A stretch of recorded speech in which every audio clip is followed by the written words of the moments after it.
Chapter 1. Crime Discovered.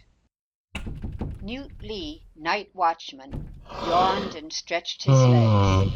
Far off in the silent city, a clock boomed once. The Negro listened intently. It was 2:30 of a Sabbath morning, April 27th, 1913, and he must make his rounds. It was chilly there on the second floor of the National Pencil Factory, and Newt passed the palms of his black hands across the dusty glass surface of his lantern to warm them. The shadows in the corners danced and crept closer. Before him the lantern light revealed the face of the big time clock, which it was his duty to punch every 30 minutes. In a little while, Newt would have made the rounds of the deserted factory building, could punch the clock, would sit down again for another rest.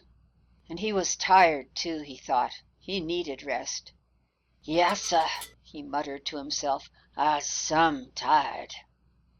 As Newt started down the stairs to the first floor, the darkness swallowed up behind him, and only a narrow path of light showed the flight of steps down which he must clamber. Another man at the same place and hour would have felt cold shivers wriggle up his spine, but not Newt. Night after night, for many months, he had been that same round, had seen those same shadows flicker on the bare walls, watched the lantern make the same ghostly tracings on the steps. But tonight he was tired, despite the fact that Mr. Frank, the superintendent of the factory, had given him nearly the whole afternoon off. He talked to himself as he reached the foot of the steps and began to throw his lantern light back and forth on the empty first floor. Many lonely nights spent as this one had taught Newt Lee the value of silent communication and much sleep. "Here I comes down at 3 o'clock 'cause Mr. Frank says it is holiday and he wanted to get off early," he muttered thickly. "The first thing he says is for me to git and have a good time, not to come back till 6. That's a swell time I had, ain't it? Trampsin' round town when I'd lots rather been a-sleepin' at home. Wonder what is the matter with Mr. Frank today, anyhow? 'Peared to be mighty nervous there, rubbin' his hands and comin' bustin' out the door when I hollered up to him. Makin' me go upstairs with Mr. Gant to get his shoes, just like he was skeered that Gant man'd steal something. Huh, white folks don't steal nothin', not like niggers, anyhow." By this time Newt had made his examination of the first floor. All serene as usual. Gloomy, of course, with none of the busy workers that were there in the daytime, none of the men feverishly packing pencils, none of the scores of little factory girls bent over the machines. There were the machines, gleaming and still. Newt liked them still, for stillness and the commonplace meant safety to a night watchman. One more floor and he would be through.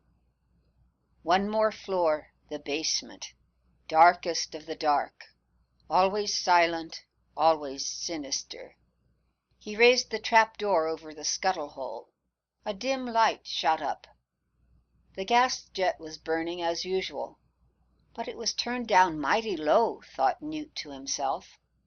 Orders are orders, thought Newt, and Mr. Frank's orders were always to have that light burning brightly.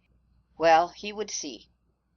Down the ladder he climbed, his feet fastening gingerly on each rung, his lantern swaying, its light spearing the dimmer light of the basement with faint gleams, enhancing the silence and the gloom. His feet touched the bottom rung. He was on the basement floor. To each corner the lantern flicked its yellow rays. All right here, all right there. But wait.